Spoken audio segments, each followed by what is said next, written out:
In Matthew 25, Jesus tells several parables about judgment and eternity. One of these speaks about the nations or the Gentiles. In this passage, however, Jesus gives us a glimpse into his heart, and in it we can learn something critically important about our relationship with him. Matthew 25:31-40 says, "When the Son of Man comes in his glory, and all the holy angels with him, then he will sit on the throne of his glory. All the nations will be gathered before him, and he will separate them one from another, as a shepherd divides his sheep from the goats. And he will set the sheep on his right hand, but the goats on the left. Then the king will say to those on his right hand, 'Come, you blessed of my Father, inherit the kingdom prepared for you from the foundation of the world. For I was hungry, and you gave me food. I was thirsty, and you gave me drink. I was a stranger, and you took me in. I was naked, and you clothed me. I was sick, and you visited me. I was in prison, and you came to me.' Then the righteous will answer him, saying, 'Lord, when did we see you hungry and feed you, or thirsty and give you drink?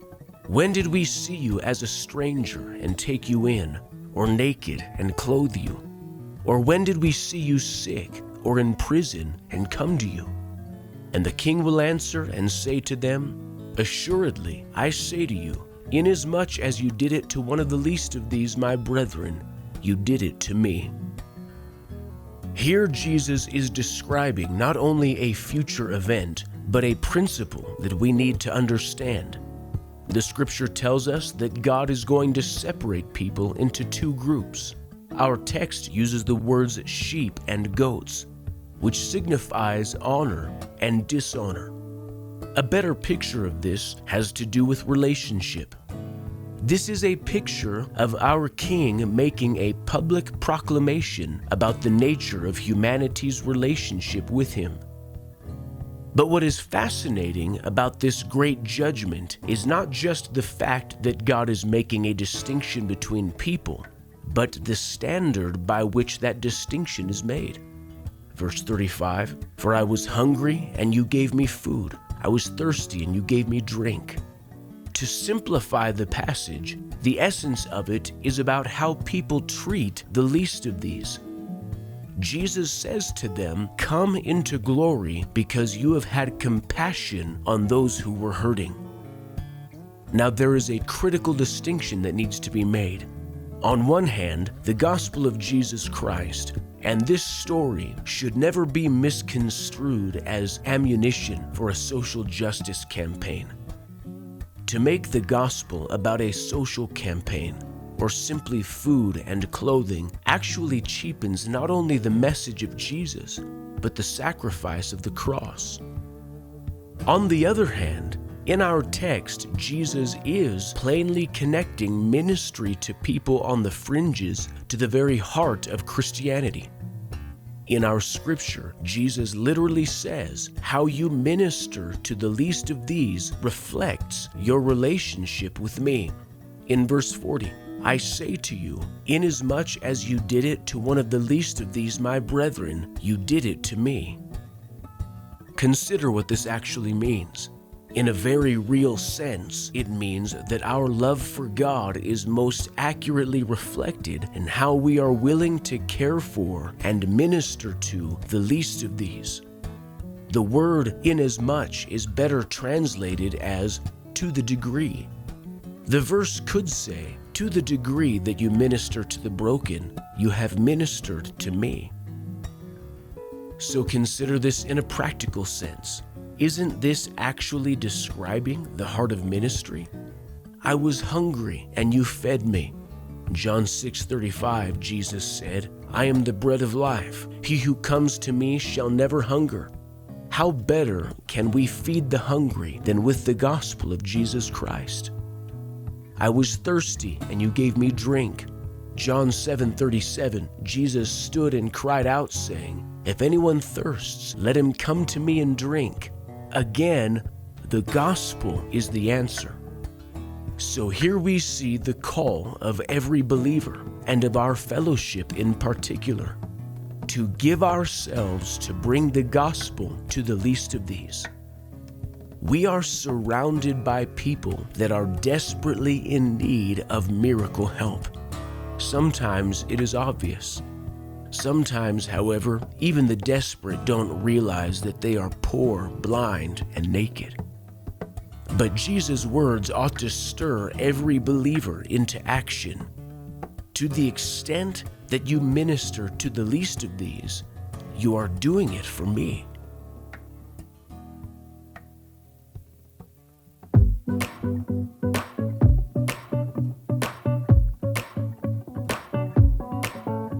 From the moment you found me, my past was erased and washed away.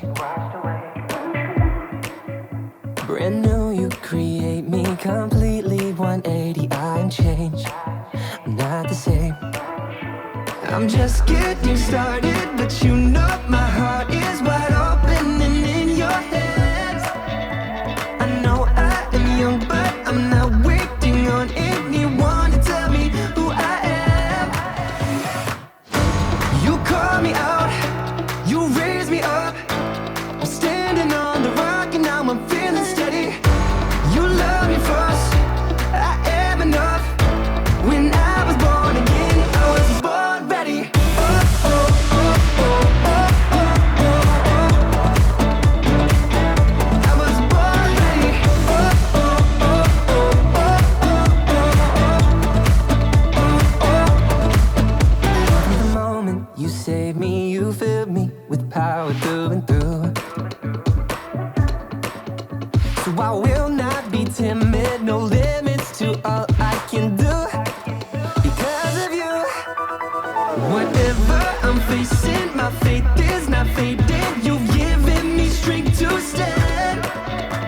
I know I am young, but I'm not waiting on anyone to tell me who I am. Yeah, you call me out, you raise me up. I'm standing on the rock and now I'm feeling steady. You love me first, I am enough. When I was born again, I was born ready. Oh, oh, oh, oh, oh, oh, oh, oh. I was born ready. Oh, oh, oh, oh, oh, oh, oh, oh. Ready to be used any valley I go through. Oh, oh, oh. Ready for the storm and the battle. I was born ready. Yeah. You call me out, you raise me up. I'm standing on the rock and now I'm feeling steady. You love me first, I am enough. When I was born again, I was born ready. Oh, oh, oh, oh, oh, oh, oh. I was born ready. Oh, oh, oh, oh, oh, oh, oh, oh. I was born ready. The turnaround love, now my heart is captured. My eyes fixed, I'm no longer looking backward. The turnaround love, now my heart is captured. My eyes fixed, I'm no longer looking backward. There's a night set afire, I can see you again. This turnaround love is coming.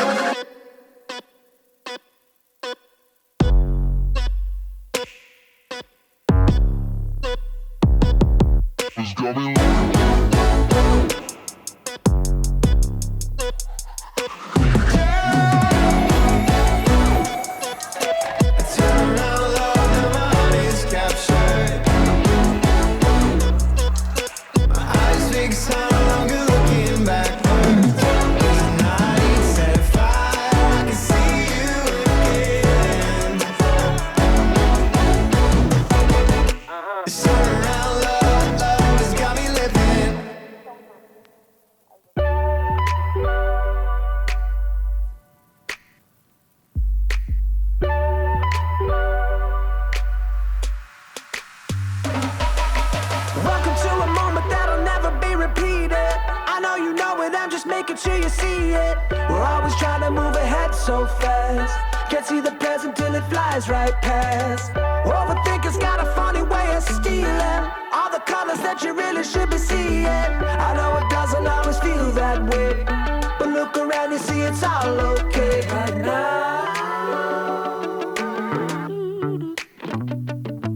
Right now.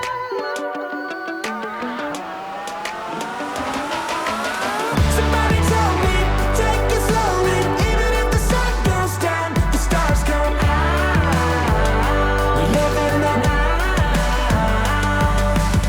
Why the worry? Such a hurry. I know in the end somehow it all works out. So live in the now.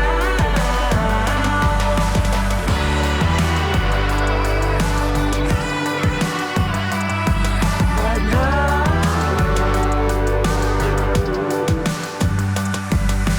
Welcome to a moment that took all your life to happen. You see it start to slip away until you grab it. I did the math, you only get one chance. Don't wanna miss it while I'm making my plans. A roller coaster ride, but nothing's accidental. I see the rise and fall and call it providential. Ain't gonna argue with the give and take.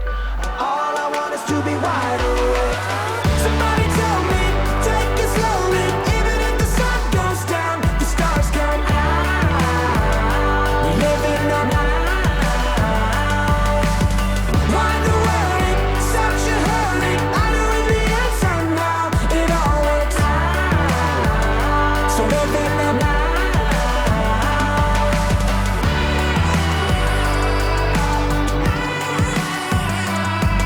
Right now.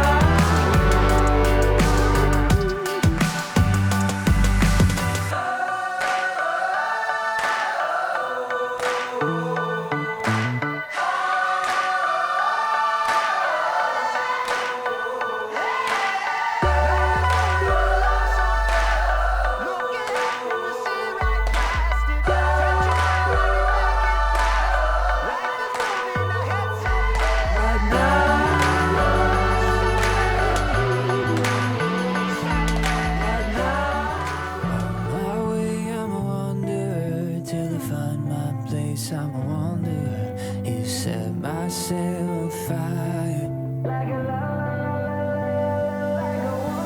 I've been a pilgrim out on the road, one of the million looking for home. I've been a pilgrim. I've been a pilgrim. I've been nomadic, tell you the truth, swimming in static, looking for you. I've been nomadic, no doubt about it. I'ma go where the spirit leads you. Ain't nobody stopping me. I'm on my way, I'm a wanderer till I find my place. I'm a wanderer. You set my sail on fire. I'm drifting ever higher. So look, my compass in the stars, gonna guide me through this world of ours. You set my sail on fire, like a like a wanderer. Like a wanderer.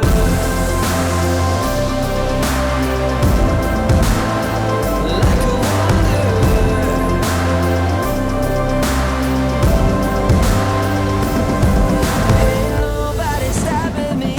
I'm on my way, I'm a wanderer till I find my place. I'm a wanderer. You set my sail on fire.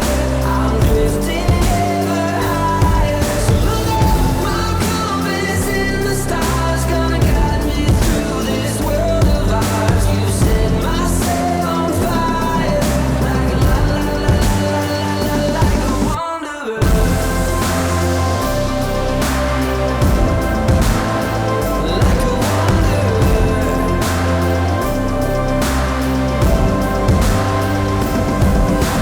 I've been a stranger walking alone. I've been a dreamer in the unknown. I've been a stranger. I've been a stranger. The ends of the earth, out on the edge. Farther I go, stronger I get. Finding my purpose. Finding my purpose. I'ma go where the spirit leads you. Ain't nobody stopping me. I'm on my way, I'm a wanderer till I find my place. I'm a wanderer. You set my sail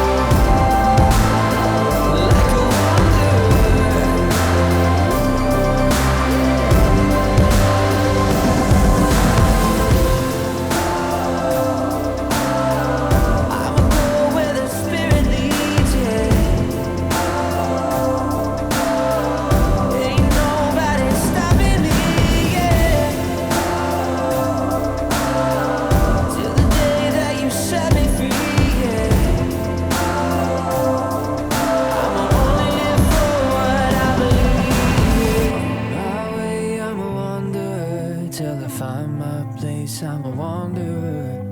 You set my sail on fire. I'm drifting ever higher. My compass in the stars gonna guide me through this world of ours. You set my sail on fire, like a la la la la la la la, like a wanderer. Our scripture is speaking about a group of people that is not actually defined beyond their need. They are not defined as a social class, an ethnic group, or even a subset of society. Of course, the obvious lesson here is that we can find the least of these in every corner of society, in every nation across the globe. Biblically, however, we find a theme that brings clarity to what it means to minister to the least of these. Throughout Scripture, we often read about strangers, visitors, and foreigners, and more specifically, we read about the heart of God for them. In the book of Ruth, where we see Boaz as a type or a representation of Christ, his compassion is stirred for her, and she says to him, Ruth 2, verse 10, "Why have I found favor in your eyes, that you should take notice of me, since I am a foreigner?" In the New Testament, Jesus puts a finer point on it in the parable of the Good Samaritan when he asks the religious to consider who was a true neighbor. Now, in their culture, the idea of neighbor was much closer to a fellow countryman than merely someone living nearby. Jesus scandalized them by suggesting that a despised Samaritan made himself a neighbor or a countryman to this injured Hebrew man by the simple act of caring for him. Jesus is actually saying that compassion makes countrymen. But consider the larger lesson here, that true godliness is most accurately reflected in how we choose to minister to those who are unlike us and who are difficult to reach. In verses 33 through 35 again, "And he will set the sheep on his right hand. Then he will say to those on his right hand, 'Come, you blessed of my Father, inherit the kingdom prepared for you from the foundation of the world. For I was hungry, and you gave me food.'" And if you consider Scripture as a whole, you must come to the conclusion that God's heart has always been tender toward the foreigner. From the Old Testament stories of Rahab and Ruth to Paul's New Testament ministry across Asia, we see the thrilling truth that the message of redemption was always meant to reach every nation and people group. When God appeared to Peter on the rooftop and challenged his entire concept of what was clean and unclean, God wasn't only assigning an outreach task, he was revealing his heart. When Paul, the Hebrew of Hebrews, proclaimed in Romans that he was an apostle to the Gentiles, he was again revealing something important about the heart of God. So back in our text, Jesus makes this statement in verse 40, "Assuredly, I say to you, inasmuch as you did it to one of the least of these my brethren, you did it to me." Remember who he's speaking to. This was an overwhelmingly Jewish audience. In their minds, the one group of people that most readily fit the description of the least of these was the foreigner. To the Jewish mind, even for converted Jews, they struggled with Jesus' insistence on talking to and ministering to foreign people. Even his disciples ignored the Samaritan woman in John 4. So consider what this scripture is really saying to us. Jesus tells this story, and I'll paraphrase. "In the coming judgment, I will separate the accepted from the rejected. And when I do, I will tell those that enter into glory, 'Thank you for ministering to me. Thank you for bringing the hope of the gospel to me. Thank you for caring for me.' And the righteous will say, 'But this doesn't make sense. How could we possibly have brought the gospel to you?' And Jesus will reply, to the same extent that you gave the bread of life to foreigners, you ministered to me. See, the real lesson of our text is that our heart for God is most accurately revealed by our attitude toward world evangelism. And Jesus makes this profound declaration that ministering to the least is actually indistinguishable from ministering to Jesus himself. Every time you invest in world evangelism, Jesus says, I was hungry and you gave me food.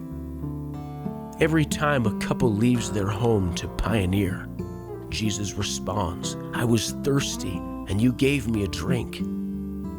Every time we lay aside our personal desires to reach a desperate people, Jesus proclaims, I was naked and you clothed me, and in prison and you visited me.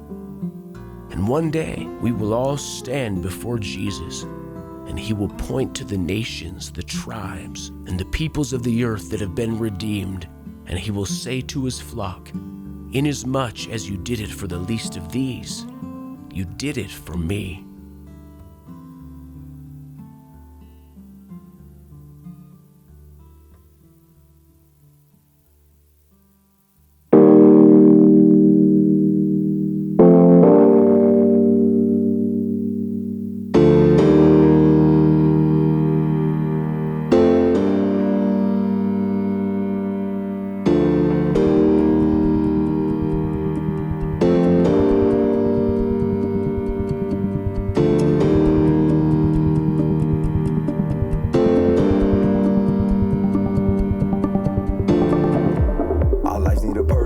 We gotta do something to mean it. Can you identify under the surface? Screaming and marching, but really they're bleeding. A disconnect, short circuit. Began in the Garden of Eden. Not about us and them, not about verses. They are the reachables, need to believe it. Do you see that one of them's worth it? Their answer's the same, what we needed. Freedom was paid for, immunity purchased. Look at the hopeless, now do you see Jesus? They're looking for hope to believe in. Searching the world, but they're searching defeated. Looking to you and I can't see Jesus, cause he saw all of us when he was bleeding.